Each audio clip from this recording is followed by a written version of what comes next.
ತಾಳ್ಮೆಯಿಂದ ಪೂರ್ತಿ ವಿಡಿಯೋ ಕೇಳಿ, ಇದು ನಿಮ್ಮ ಒಳ್ಳೆಯದಕ್ಕಾಗಿಯೇ. ಸ್ನೇಹಿತರೆ, ಹೆಣ್ಣು ಸಂಸಾರದ ಕಣ್ಣು ಅಂತಾರೆ. ಹೆಣ್ಣು ಮನೆಗೆ ಮಹಾಲಕ್ಷ್ಮಿ ಅಂತಾರೆ. ಹೆಣ್ಣು ಮನೆಯ ನಂದಾದೀಪ ಅಂತ ಹಿರಿಯರು ಹೇಳುತ್ತಾರೆ. ಅಂತಹ ಹೆಂಗಸರು ತನ್ನ ಗಂಡನಿಗಾಗಿ ಈ ಕೆಲಸಗಳನ್ನು ಮಾಡುವಾಗ ಯಾವತ್ತೂ ಕೂಡ ನಾಚಿಕೆ ಪಡದೆ ಮಾಡಲೇಬೇಕು.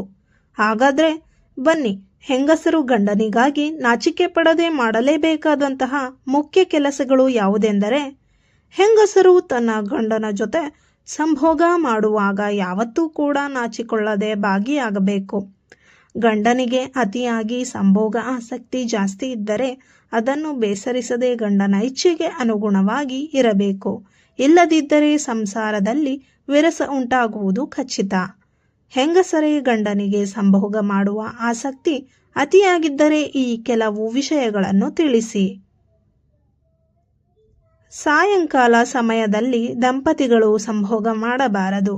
ಈ ತಪ್ಪಾದರೆ ಕೆಟ್ಟ ಗುಣದ ಮಕ್ಕಳು ಜನಿಸುತ್ತಾರೆ ಎಂದು ಶಾಸ್ತ್ರದಲ್ಲಿ ತಿಳಿಸಿದ್ದಾರೆ. ಹೆಂಗಸರು ಮುಟ್ಟಾದಾಗ ಮುಟ್ಟಿನ ಅವಧಿ ಮುಗಿಯುವವರೆಗೆ, ಅಂದರೆ 3 ರಿಂದ 5 ದಿನಗಳವರೆಗೆ ಯಾವುದೇ ಕಾರಣಕ್ಕೂ ದಂಪತಿಗಳು ಸಂಭೋಗ ಮಾಡಲೇಬಾರದು ಎಂದು ಹಿರಿಯರು ತಿಳಿಸಿದ್ದಾರೆ, ನೆನಪಿಡಿ. ಇನ್ನು ಮುಖ್ಯವಾದ ವಿಚಾರ ಎಂದರೆ ದಂಪತಿಗಳು ಮಲಗುವ ಕೊಠಡಿ ಕತ್ತಲಾಗಿರಬಾರದು. ಕನಿಷ್ಠ ಪಕ್ಷ ದೀಪ, ಬಲ್ಬ್ ಅಥವಾ ಕ್ಯಾಂಡಲ್ ಆದರೂ ಇರಬೇಕು. ದಂಪತಿಗಳು ಕತ್ತಲಲ್ಲಿ ಸಂಭೋಗ ಮಾಡಿದರೆ ಜೀವನದಲ್ಲಿ ಕಷ್ಟ ಅನುಭವಿಸುತ್ತಾರೆ. ಅಷ್ಟೇ ಅಲ್ಲದೆ ಮಕ್ಕಳು ಸಹ ದರಿದ್ರ ಅನುಭವಿಸುತ್ತಾರೆ. ಲಕ್ಷ್ಮಿ ನಿಲ್ಲೋದಿಲ್ಲ ಎನ್ನುತ್ತಾರೆ ಹಿರಿಯರು. ಇನ್ನು ಗಂಡಸರು ಸಂಭೋಗ ಮಾಡಿದ ನಂತರ, ಅಂದರೆ ಎದ್ದ ನಂತರ ಬೆಳಗ್ಗೆ ಕಡ್ಡಾಯವಾಗಿ ತಲೆ ಸ್ನಾನ ಮಾಡಲೇಬೇಕು.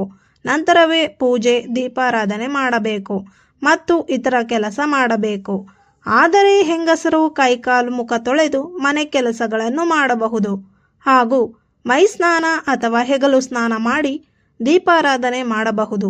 ಹೆಣ್ಣು ಮಕ್ಕಳ ಆರೋಗ್ಯದ ದೃಷ್ಟಿಯಿಂದ ಪ್ರತಿದಿನ ತಲೆ ಸ್ನಾನ ಮಾಡುವ ಅಗತ್ಯವಿಲ್ಲ. ವಾರಕ್ಕೊಮ್ಮೆ ತಲೆ ಸ್ನಾನ ಮಾಡಿದರೆ ಸಾಕು.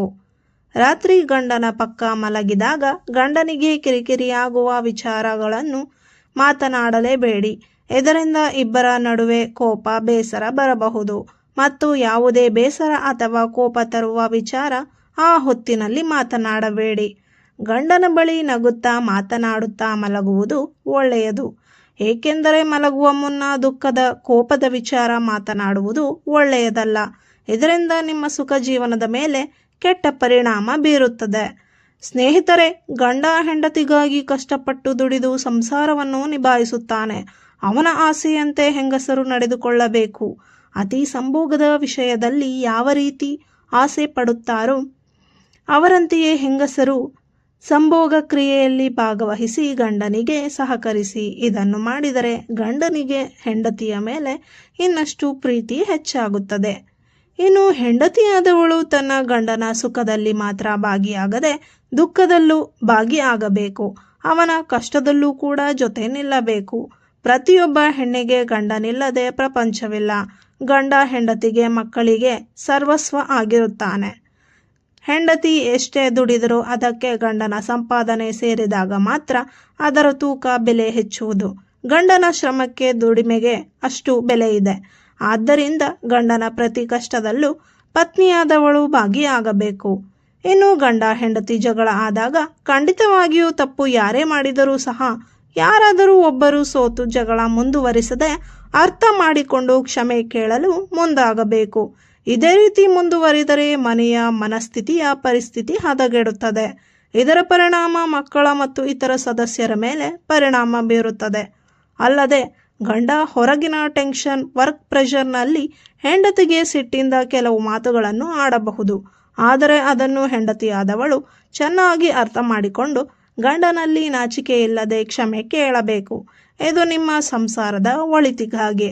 ಹೆಣ್ಣು ಸಂಸಾರದ ಕಣ್ಣು, ಮರೆಯದಿರಿ. ಸ್ನೇಹಿತರೆ, ಪೂರ್ತಿ ವಿಡಿಯೋ ಇಷ್ಟವಾಗಿದ್ದಲ್ಲಿ ತಪ್ಪದೆ ಲೈಕ್ ಮಾಡಿ, ಶೇರ್ ಮಾಡಿ ಮತ್ತು ನಮ್ಮ ಚಾನಲನ್ನು ಸಬ್ಸ್ಕ್ರೈಬ್ ಮಾಡಿ. ಧನ್ಯವಾದಗಳು.